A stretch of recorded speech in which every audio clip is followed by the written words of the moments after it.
샬롬, 이번에도 같이 배우는데요. 영상에서 나온 부분 중에서 이제 지금 초입에 들어가면서 우리가 이 메시지를 듣고 가면은 점점 우리의 여정이, 이분들의 여정이 우리의 여정이라는 거예요. 그래서 이분들 메시지를, 믿음의 선진들 메시지를 전해주는 이유는 그와 같은 것이 계속 반복되어지기 때문에 우리의 여정도 이렇게 가야 된다는 것을 말씀해 주시기 원하시기 때문에 이 영상이 쭉 가지만 앞부분을 우리가 좀 나눠보도록 하겠습니다. 지금 전 세계적으로 하나님은 이 많은 일들이 일어나고 있는 것 가운데 남은 자들을 모으고 계시고 준비시키고 보고 계십니다.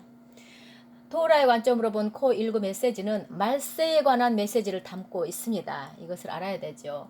여기에 관한 많은 예언적인 것들이 있습니다. 그래서 이것에 관해서 나누기를 원하는데 저희가 레크레카라고 했죠. 아브라함에게 하나님께서 계속 너를 위해서 나아가라 이 말씀입니다. 아브라함의 길로 여러분들이 들어가기를 돕기를 원합니다. 여기에서 우리가 세 가지 질문을 해봅니다. 아브라함은 1948년에 태어났습니다. 이게 무슨 말인가 하면 아브라함은 이스라엘과 하나라는 것입니다. 아브라함은 이스라엘과 거울처럼 마주보고 있는 것이고요. 아브라함과 이스라엘은 한 몸입니다. 이스라엘을 보면 아브라함을 보고 아브라함을 보면 이스라엘을 알 수 있습니다. 그래서 여러분들에게 여기에 관해서 설명드리기 원하는데 아버지에게 일어나는 일들은 자손들에게 일어나는 일의 징조라고 합니다. 그래서 유대적인 모든 종말론은 이 법칙의 근거로 합니다. 그래서 잊지 말아야 되겠죠. 예언은 사이클이지 직선으로 가지 않습니다. 저는 오늘 메시아닉 예언적인 여정에 여러분들을 초청하며 단 한 번도 티칭하지 않은 것을 풀어보겠습니다. 왜냐하면 창세기 12장부터 15장까지가 모든 복음을 다 담고 있기 때문입니다. 아브라함이 이스라엘의 그림이라면 말세의 그림이기도 합니다. 자, 질문을 해보겠습니다. 아브라함의 가족이 어디에서 떠났습니까? 두 번째는 왜 그 사람들은 어떤 장소에 가면 거기에 오래 머물렀을까요? 또 세 번째는 어디로 가고 있었을까요? 가장 중요한 질문은 아브라함의 여정이 무엇과 닮았을까요? 여러분에게 오늘 중요한 것을 강조하기 원하는데요. 여러분들의 기독교적인 생각에서 이스라엘의 집의 생각으로 변화시켜 가야 합니다. 이게 굉장히 중요한 말씀인 것입니다. 우리가 관점이 바뀌어야 됩니다. 어떤 분들은 이런 너무나 놀라운 메시지를 들으면서도 자기의 관점에서 자꾸 맞다 틀리다를 하셔요. 이거는 물론 그럴 수도 있겠지만 이분들의 메시지는 우리가 판단할 그런 메시지들은 사실은 아닙니다. 우리가 유익하게 받기를 원합니다. 겸손하게. 제가 유대인 믿는 자로서 여러분을 예수님을 받아들였을 때 제가 목사님들, 성경 선생님들을 만날 때마다 그들이 제가 유대인인 것을 알기 때문에 묻는 말이 항상 첫 번째 질문이 구원받았습니까? 또 주님을 아십니까? 그렇게. 그런데 이것은 물론 중요합니다. 이 질문이 계속해서 여러 번 되어지는 것입니다. 이것은 무슨 말인가 하면 무슨 티켓으로 가는 걸로 티켓이 있으면 들어가나 나가나 하는 이런 질문과도 같습니다. 그래서 여러분의 그 생각의 개념을 좀 바꿔드리겠습니다. 여러분들이 어떤 이야기에 대해서 이제 듣게 되실 텐데 아브라함이 어디에서 구원받았습니까? 그리고 아브라함 이야기에서 언제 구원받았나요? 구원은 과정입니다. 이것은 과정의 길을 가야 하는 것이라는 것입니다. 성경에도 우리가 두려움 가운데 구원을 이루라고 하였습니다. 예수님께서도 말씀하시기를 자기 십자가를 지고 매일 날 따라오라고 하셨습니다. 그리고 모세가 말씀하시기를 의로운 자들은 항상 이것을 추구한다고 하였습니다. 하나님께서는 여러분이 그 구원 티켓을 가지고 있는 것보다 여정에 관심이 더 많습니다. 정말 하나님께서는 이것을 이제 사용하고 계시는데요. 기억해서 들으십시오. 하나님은 아브라함이라는 남자를 통해서 그 사람을 통해서 일하고 계십니다. 아브라함은 충만함에 있지 않았죠. 사례도 충만함에 있지 않았습니다. 우리가 그것을 성경에서 여러 곳에서 볼 수 있습니다. 아브라함이 아브라함이 되고 사례가 사라가 되고 요셉이 요호세프가 되고 이름이 바뀌는 이런 것들을 계속해서 볼 수가 있는데요. 야곱이 이스라엘로 변하고 이런 예들을 볼 수 있는데 사람들의 이름이 바뀔 때 그 이름에 히브리 알파벳 헤이가 들어갑니다. 이게 무슨 말인가 하면 그 헤이라는 그 뜻은 들어있는 그 뜻은 호흡, 숨, 보라 뭐 이런 뜻입니다. 그런데 그 사람들에게 어떤 그 스탬프를 주는 것과도 같습니다. 무슨 도장을 찍는 것과도 같은 그런. 자, 여기 계신 분들 중에 이 레벨 다음 단계로 올라가기 싫은 분이 계십니까? 이름이 바뀔 때마다 이렇게 올라간 것입니다. 제가 여러분께서 메시아닉 본문을 맥락으로 이해하기를 권면합니다. 아브라함의 충만함은 이스라엘의 충만함을 의미합니다. 아브라함은 언제 레크레카가 일어났습니까? 그가 충만할 때였으니까 충만하지 않고 완전하지 않을 때였습니다. 하나님께서 지금 나를 사용하실 수 있다는 것입니다. 그런데 처음 삶을 좀 바꿔야 되겠지요. 저희가 생각하기를 우리는 이렇게 생각하죠.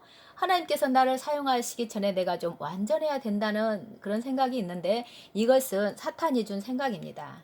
하나님은 깨진 그릇을 사용하실 수도 있고 죽은 돌들도 사용하실 수 있습니다. 여러분들이 충만함 가운데 있지 않더라도 사용하실 수 있습니다. 아브라함에 대해서 좀 생각해 보시기 바랍니다.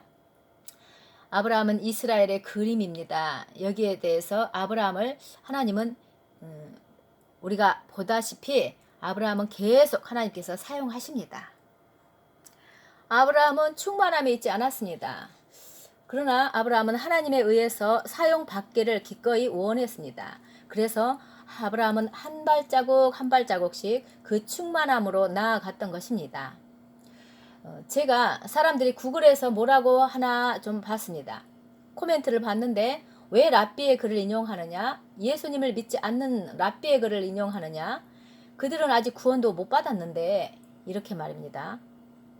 여러분, 하나님은 어떤 그릇도 사용하실 수 있으십니다. 아브라함이 이스라엘의 그림이라면 아브라함이 넘어지고 걷던 것처럼 이스라엘이 또 넘어지고 걷던 때가 있었죠. 또 예수님을 거절했다고 해서 이스라엘이 하나님이 그 그릇을 이스라엘을 사용할 수 없다는 이야기가 아닙니다.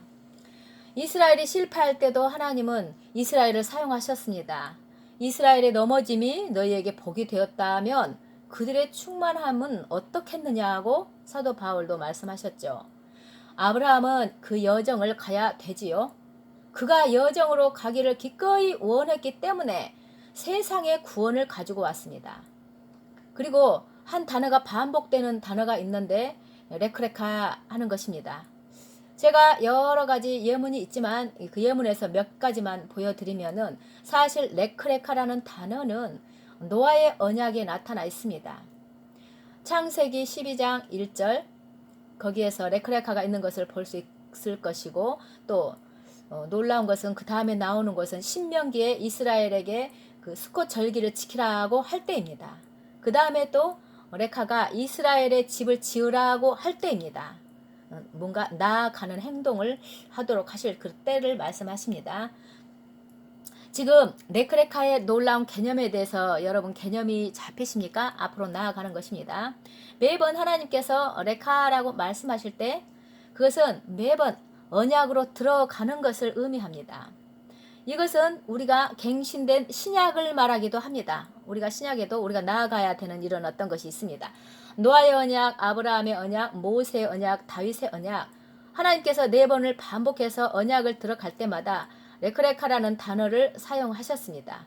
그렇다면 앞으로 다가오는 언약에 대해서도 우리가 볼 수 있죠. 그렇게 에레미야 31장을 보면 언약이 새 언약이 나옵니다. 이것은 아직 성취되지 않았음을 우리는 알고 있습니다. 우리의 생각을 변화시켜서 바꿔봐야 합니다. 새 언약으로 들어가기 원치 않은 분 계십니까? 또 여기에서 질문해야 하는 것이 무엇이냐면 우리를 새 언약으로 들어가게끔 방아쇠처럼 당길 수 있느냐 하는 것입니다. 우리에게 있어서. 이걸 이렇게 생각하는 분이 계실 것입니다.